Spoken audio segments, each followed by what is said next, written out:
In the math workshop, multiplication and division are taught simultaneously. Therefore, the use of multiplication clusters are very helpful in solving division problems. Multiplication is typically a concept that students are more familiar with, and so they find it as a nice way to ease into working with division problems such as this one. With a multiplication cluster, students are able to use landmark numbers in order to help them build the problem.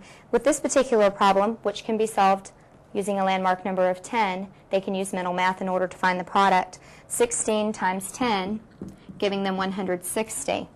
Considering that 160 has been considered of the total of 192, 10 groups have been formed, and they're able to use mental math or thinking off to the side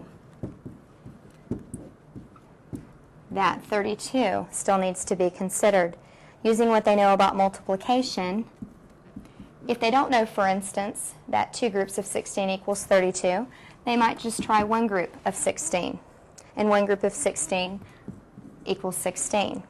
Taking the 16 away from the 32, they would find that this leaves them with 16, and then they might build their cluster in this fashion with one more group of 16 equaling 16. At this point, without having anything left to place into groups,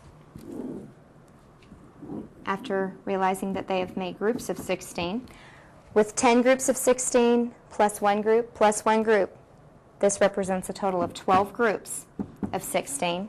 Adding up the partial products, they're able to determine 192, which in working with the subtraction is another way to check that the entire total has been considered in this problem.